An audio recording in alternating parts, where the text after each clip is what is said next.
NDTV. And you're watching NDTV Profit.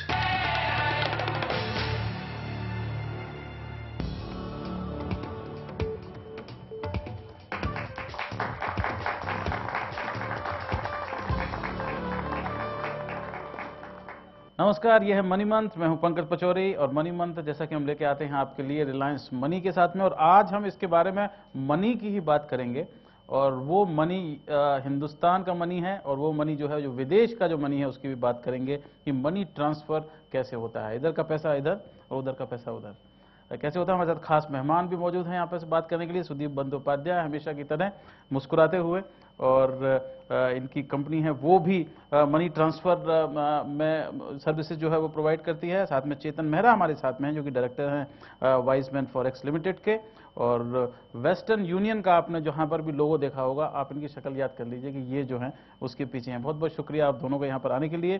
पहले मैं जल्दी से आपको ये बता दूं कि हिंदुस्तान इस समय दुनिया का सबसे बड़ा मुल्क बन गया है, जहां पर रेमिटेंसेस, जो फॉरेन रेमिटेंसेस हैं, विदेशी जो पैसा है वो यहां पर आता है। अब तक ये जो ताज था वो चीनी लोगों के पास में था। दुनिया भर में चाइना टाउन जो हुआ करते थे, वो लोग चीन पैसा भेजा करते थे। लेकिन हिंदुस्तान ने कम से कम गोल्ड मेडल ना मिले हो ज्यादा, ये ताज तो छीन लिया है चीन से। कोई 42 अरब डॉलर रुपए जो है वो इस साल समझा जाता है कि हिंदुस्तान के जो लोग बाहर रहते हैं वो हिंदुस्तान भेजेंगे। पिछले साल ये जो रकम थी ये कोई 27 बिलियन डॉलर के आसपास में थी। और आप समझ सकते हैं कि दुनिया का कुल मनी ट्रांसफर का जो बिजनेस है वो कोई 350 बिलियन डॉलर के आसपास है। यानी कि हिंदुस्तान जो है वो 12-14% दुनिया भर का जो बिजनेस है उस पर हमारा है। और इसमें एक बहुत बड़ी चीज है, वो है बाहर रहने वाले हिंदुस्तानी। जी हाँ, कोई 2 करोड़ लोग, जो कि यूके ब्रिटेन की जो पूरी आबादी है उसका 1/3 है, वैसे हिंदुस्तानी बाहर रहते हैं, चाहे वो NRI हो और या हिंदुस्तानी मूल के लोग हैं जो बाहर जाके बस गए हों, और वो अपने घरों को पैसा भेजते हैं। सबसे ज़्यादा कोई 44% के आसपास जो पैसा हिंदुस्तान आता है वो अमेरिका से आता है। उसके बाद में 24% के आसपास जो है वो गल्फ कंट्रीज़ जो हैं वहाँ से आता है। और 13% के आसपास यूरोप में जो रहते हैं हिंदुस्तानी वो यहाँ पर भेजते हैं। लेकिन पिछले दिनों में देखा गया है कि नई नई सर्विसेज इस बिजनेस में आ रही हैं। आपसे शुरुआत करते हैं, सबसे नई सर्विसेज क्या हैं कि आदमी आराम से पैसा जो है अगर जा रहा है घूमने के लिए तो उसे मिल सके, और आ रहा है तो मिल सके। ये जो स्टैटिस्टिक्स है इंडियन एक्सपैट पॉपुलेशन का, इतना बड़ा पोटेंशियल है। ये हमारे देश की GDP को 3% कंट्रीब्यूट करता है। यही फिगर 15 साल पहले it was less than 1%, 0.7% it was contributing. और ये इसलिए हुआ है क्योंकि ओवर पीरियड ऑफ टाइम हमारे गवर्नमेंट ने जो लिबरलाइजेशन का दौर शुरुआत किया था, उससे ये पूरी अवेयरनेस लेवल क्रिएट हो गई है कि अच्छे लेजिटिमेट कॉरिडोर्स और मनी ट्रांसफ़र कंपनीज के थ्रू पैसा वहाँ से भिजवा सकते हैं। इसके पहले काफ़ी डिफ़िकल्टी होती थी NRIs को पैसे रेमिट करने के लिए। और क्योंकि ये बहुत अच्छे सिस्टम्स, गवर्नेंस और कंप्लायंस जैसी चीज़ों के बैक के हित पे ये पूरा प्रोग्रेस दृश्य हमें दिख रहा है। और एक और रीज़न है कि हमारे देश में अभी Indians have really arrived in the world, so to say, and we are all seeing the fruits of that today. बिल्कुल, तो ये भी है कि हिंदुस्तानी जो लोग हैं वो सिर्फ ये नहीं है कि पैसा वहाँ से भेज रहे हैं, अब हिंदुस्तानी लोग जाकर पैसा वहाँ खर्च भी करते हैं। लंदन में अभी एक हाल में एक स्टडी हुई थी जिसमें कहा गया था कि अमेरिकी के बाद हिंदुस्तानी नंबर 2 का टूरिस्ट है जो लंदन शहर में पैसा खर्च करता है। उसके बाद जापानियों का नंबर आता है। लेकिन ये तो बात हुई इसकी।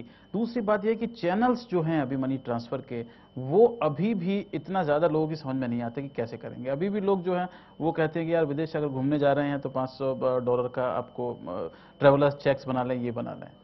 क्या क्या नई चीज़ें हैं। अब क्रेडिट कार्ड्स हैं जो आपके दुनिया भर में चलते हैं, आपके जो वीज़ा कार्ड्स हैं वो दुनिया भर में चलते हैं। वेस्टर्न यूनियन की आपकी कितनी कुल ब्रांचेज हैं? देश में 52,000। और ये 52,000 ब्रांचेज जितने की मेरे ख्याल में पूरे इंटरनेशनली गिनने जाएं तो 3,35,000। तो हर एक गली में, हर एक नुक्कड़ में आपको वो मिल जाएंगे। और क्या क्या सुविधाएं जो हैं आपकी जैसी कंपनियां वो लोगों को दे रही हैं? पंकज देखिए, मैं पहले तो इस चीज को थोड़ा दो हिस्सों में बांटना चाहूंगा। एक हिस्सा होगा कि जब आप बाहर जा रहे हैं तो पैसा कंट्री से बाहर जा रहा है। दूसरा है कि बाहर कोई है वो कंट्री में, हमारे इंडिया में पैसा भेज रहा है। अगर आप बाहर पैसा ले जाने की बात करें, जैसे कि आप जिक्र कर रहे थे, कोई बाहर ट्रैवल करने जा रहा है, घूमने जा रहा है, उसके सामने मेरे ख्याल से 3-4 तरीका है जिसके जरिए वो पैसा ले जा सकता है। एक, जैसे आपने बताया कि ट्रैवलर्स चेक, वो ट्रेडिशनल मीन्स है, ट्रैवलर्स चेक से ले जा सकता है। दूसरा, करेंसी ले जा सकता है, एक अमाउंट तक करेंसी ही कैन कैरी। तीसरा, बहुत ही आजकल एक किफ़ायती इफेक्टिव मीन्स आया है, वो ट्रैवल कार्ड।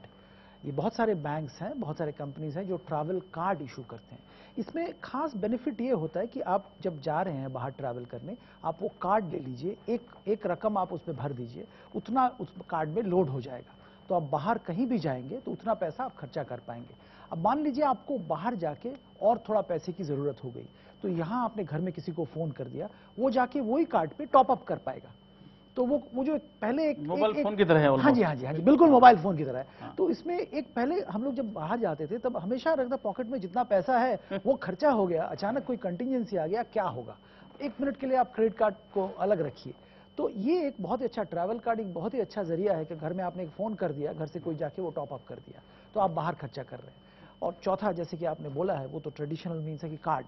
आजकल कार्ड दुनिया भर में एक्सेप्टेड होता है, वीजा, मास्टर, कोई भी कार्ड आपका, as long as it's internationally valid, आप कहीं भी जाके खर्चा कर पाएंगे, आपका जितना लिमिट है उतना तक। और उसमें आरबीआई ने जो पैसा बाहर ले जाने की जो अनुमति, जो पूरी जो लिमिट अब बढ़ा दी है, $25,000 जो कर दी, उसके बाद में तो लगता है कि बहुत पैसा है, मतलब उतना पैसा आपको चाहिए भी नहीं होता है नॉर्मल कोर्स में।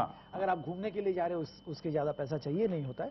बाकी कोई स्पेसिफिक रिक्वायरमेंट हो उसके लिए अलग अलग लिमिट्स है, अलग अलग अप्रूवल्स मिलते हैं। तो आज के दिन में मेरे ख्याल से कोई कंस्ट्रेंट नहीं है। अगर आप घूमने जाने चाहते हैं या मेडिकल ट्रीटमेंट या एज ए स्टूडेंट बाहर पढ़ाई करने जा रहे हैं, तो कोई पैसे के लिए कोई कंस्ट्रेंट नहीं होना चाहिए। और दूसरा, आपका जो हिस्सा दूसरा है कि आप अगर बाहर से इंडिया में पैसा भेज रहे हैं, तो सब लोग जानते हैं एक बैंकिंग चैनल्स होते हैं, जो कि बैंक के जरिए, आपके पास बैंक अकाउंट है, वो बैंक के जरिए आप पैसा भेज सकते हैं। और बैंक पैसा भेजने का तरीका ये है कि उसमें थोड़ा कॉम्प्लिकेटेड होता है, क्योंकि आपके घर के पास बैंक नहीं हो सकता है, जिसको पैसा भेजने उसका अकाउंट नहीं रह सकता है, तो थोड़ा कॉम्प्लिकेशन, थोड़ा टाइम डिले हो सकता है। पर इसीलिए प्राइवेट मनी ट्रांसफर एजेंट, जैसे कि चेतन जिक्र कर रहा था, वेस्टर्न यूनियन और भी मनी ट्रांसफर एजेंट्स हैं, तो ये मनी ट्रांसफर एजेंट के थ्रू मनी ट्रांसफर बहुत ही आसान हो गया है।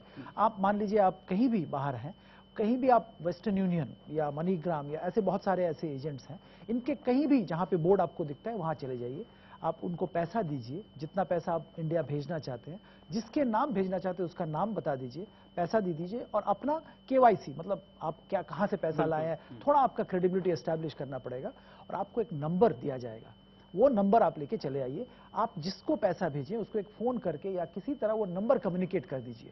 मान लीजिए मेरे अंकल ने लंदन से पैसा भेजा और मेरे को नंबर आ गया, मैं अब वो नंबर लेके कहीं भी मेरे को वेस्टर्न यूनियन का दुनिया में बोर्ड दिखे, मैं वहां वॉक इन करूंगा और वहां पे वो नंबर बताऊंगा, और मैं प्रूव करना होगा कि मेरा नाम सुदीप बंदोपाध्याय है, तो मेरा केवाईसी, मतलब that I am Sudeep Bandopadhyay, कुछ भी वो प्रूव करके वो नंबर देके आपको इमीडिएट तुरंत पैसा मिल जाएगा।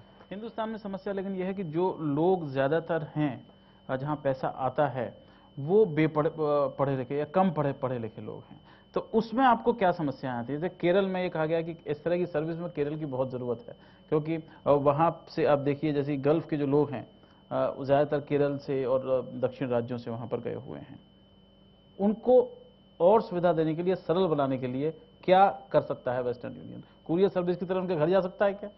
मैं एक आपको छोटा सा इंस्टेंस दोहराना चाहूँगा। एक लड़की थी, वो 12th स्टैंडर्ड एग्ज़ाम देने के बाद उसने इंजीनियरिंग कॉलेज में एडमिशन के लिए अप्लाई किया। मार्क्स थोड़े कम थे, फिर भी उसका गुड फॉर्चून था कि उसको वेटिंग लिस्ट में थी, और उसको स्कूल से, कॉलेज से फ़ोन आया कि 11 बजे फ़ोन आया